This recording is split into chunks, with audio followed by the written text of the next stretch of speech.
Doctor Haris Chirakkal ചട്ടലംഘനം തുടരുന്നു എന്ന് ആരോഗ്യവകുപ്പ്.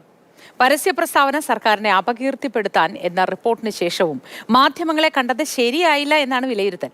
അതേസമയം വിശദീകരണ നോട്ടീസിൽ ഹാരിസ് ചിറക്കൽ ഇന്ന് മറുപടി നൽകും. രാഹുൽ ജി നാഥ വിശദവിവരങ്ങളുമായി ചേരുന്നുണ്ട്. Rahul, good morning. ഈ സർക്കാരിന്റെ പ്രതിച്ഛായ സംരക്ഷിക്കാൻ എങ്കിലും ഹാരിസിനെതിരെ മൃദു സമീപനമായിരിക്കും എടുക്കുക, മറ്റ് നടപടികളൊന്നും ഉണ്ടാവില്ല എന്നൊക്കെ തുടക്കത്തിൽ നമ്മൾ പ്രതീക്ഷിച്ചിരുന്നു. പക്ഷേ അതിനൊക്കെ വിപരീതമായി ഹാരിസിനെതിരെ വളരെ മോശമായ ഒരു റിപ്പോർട്ടാണ് ഇപ്പോൾ വന്നിട്ടുള്ളത്.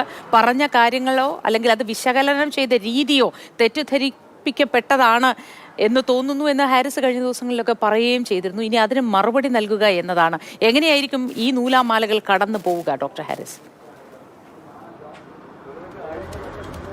എന്തായാലും ആരോഗ്യവകുപ്പിന്റെ ഭാഗത്ത് നടപടി ഉണ്ടാകുമെന്ന് തന്നെയാണ് നിലവിൽ നമ്മൾ മനസ്സിലാക്കുന്നത്. കാരണം അത്തരത്തിലൊരു റിപ്പോർട്ടാണ് ഇപ്പോൾ നിലവിൽ സമർപ്പിച്ചിരിക്കുന്നത്. മറുപടി ചോദിച്ചുകൊണ്ട് അയച്ച നോട്ടീസിലും അത്തരത്തിലുള്ള പരാമർശങ്ങളുണ്ട്. ഇതിൽ ഏറ്റവും പ്രധാനമായി പറയുന്നത് ഈ പരസ്യ പ്രതികരണങ്ങൾ അത് ആരോഗ്യവകുപ്പിനെ അലവസരപ്പെടുത്തുന്നുണ്ട്. കാരണം ഇത് ആരോഗ്യവകുപ്പിനെ മൊത്തത്തിലായി താറടിച്ച് കാണിക്കാനുള്ള ഒരു നീക്കമായി പലരും ഉപയോഗിക്കുന്നുണ്ട് എന്ന് മുഖ്യമന്ത്രി ഉൾപ്പെടെയുള്ളവർ ആ ഘട്ടത്തിലൊക്കെ ഉന്നയിച്ചിരുന്നു. എന്നിട്ടും ഇന്നലെയും ഈ വിശദീകരണം ചോദിച്ചതിന് പിന്നാലെയും മാധ്യമങ്ങളെ കാണുന്നു. ഫേസ്ബുക്കിൽ പോസ്റ്റ് ഇട്ടത് മുതലുള്ള കാര്യങ്ങൾ അത് അംഗീകരിക്കാൻ കഴിയില്ല നിലപാട് തന്നെയാണ്. ചട്ടം ഉദ്ധരിച്ചുകൊണ്ടാണ് ആ കാര്യങ്ങളൊക്കെ പറയുന്നത്. 1960 സർക്കാർ ഉദ്യോഗസ്ഥർ പാലിക്കേണ്ട ചട്ടങ്ങളുണ്ട്. അത് ഉദ്ധരിച്ചുകൊണ്ടാണ്, വകുപ്പുകൾ ഉദ്ധരിച്ചുകൊണ്ടാണ് റിപ്പോർട്ടിൽ ഒരു പരാമർശമുള്ളത്. മറ്റൊന്ന്, സാങ്കേതികമായ കാര്യത്തിൽ പ്രശ്നങ്ങളുണ്ട് എന്ന് സമ്മതിക്കുന്നുമുണ്ട്. കാരണം ഇത്തരത്തിൽ ഈ മെഡിക്കൽ ഉപകരണങ്ങൾ വാങ്ങാനുള്ള സാങ്കേതികമായ സങ്കീർണതകൾ അത് എല്ലാ വകുപ്പ് മേധാവികളും മെഡിക്കൽ കോളേജുമായി ബന്ധപ്പെട്ട മേധാവികളും പറഞ്ഞിട്ടുണ്ടായിരുന്നു.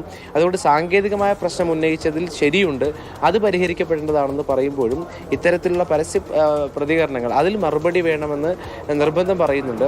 ഉൾപ്പെടെ ഇതിപ്പോൾ എന്തായാലും ഇന്ന് മറുപടി നൽകുകയാണ് ഡോക്ടർ ഹാരിസ് ചിറക്കൽ. മറുപടി നൽകുമ്പോൾ ഹാരിസ് ചിറക്കൽ പറഞ്ഞത്, ഞാൻ ഉന്നയിച്ച ഓരോ കാര്യവും അതിൽ ഏറ്റവും പ്രധാനപ്പെട്ട കാര്യം ഈ ഉപകരണമില്ലാത്തതുകൊണ്ട് ശസ്ത്രക്രിയ മാറ്റിവെച്ചതുമായി ബന്ധപ്പെട്ട കാര്യമാണ്. ശസ്ത്രക്രിയ മാറ്റിവെച്ചെങ്കിലും ഉപകരണമില്ലാതെ പറഞ്ഞ് ഡോക്ടർ പിറ്റേന്ന് ശസ്ത്രക്രിയ നടത്തി എന്നൊരു കണ്ടെത്തലാണ് ഈ റിപ്പോർട്ടിലുള്ളത്. അപ്പോൾ അതെങ്ങനെ സാധിച്ചു എന്നുള്ള ചോദ്യവും ഉന്നയിക്കുന്നുണ്ട്. തെളിവ് സഹിതം അത് മറ്റൊരു വകുപ്പിൽ നിന്ന് ഉപകരണം വാങ്ങിയതാണെന്നോ തെളിവ് സഹിതം അതിന് മറുപടി നൽകുന്നതാണ്. മറുപടി നൽകേണ്ട കാര്യം ഈ ചോദ്യവുമായി ബന്ധപ്പെട്ടതാണ്. പിന്നീട് മറുപടി നൽകേണ്ടി വരിക എന്തുകൊണ്ടൊരു പരസ്യ പ്രസ്താവനയിലേക്ക് കടന്നു എന്നുള്ള ചോദ്യം തന്നെയാണ്.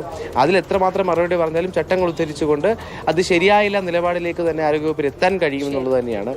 മറ്റൊന്ന്, ഈ ഉപകരണങ്ങൾ വാങ്ങിയതുമായി ബന്ധപ്പെട്ടുള്ള ചോദ്യമാണ്. അതിന് ഹാരിസ് ചിറക്കൽ തെളിവ് സഹിതം മറുപടി നൽകുമെന്ന് പറഞ്ഞിട്ടുണ്ട്.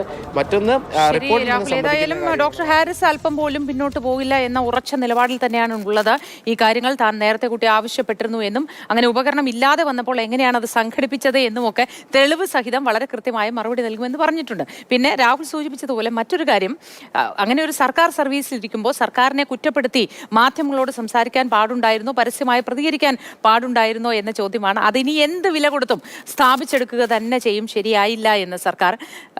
ഈ കാര്യത്തിൽ വളരെ സത്യസന്ധനായ മിടുക്കനായ ഒരു ഡോക്ടർ ഞങ്ങളിങ്ങനെ ചേർത്ത് പിടിക്കുന്നു എന്നൊക്കെ പറയുമ്പോഴും വല്ലാതങ്ങ് ചേർത്ത് പിടിച്ച് ശ്വാസം മുട്ടിക്കലാണ് നമ്മൾ കാണുന്നത് പല സാഹചര്യത്തിലും. അങ്ങനെ ചേർത്ത് പിടിച്ചോ, പക്ഷേ ശ്വാസം വിടാനുള്ള അവസരം ഈ മനുഷ്യർക്കൊക്കെ ഒന്ന് കൊടുത്തേക്കണേ എന്നൊരു അഭ്യർത്ഥന കൂടിയുണ്ട് ഈ അവസരത്തിൽ.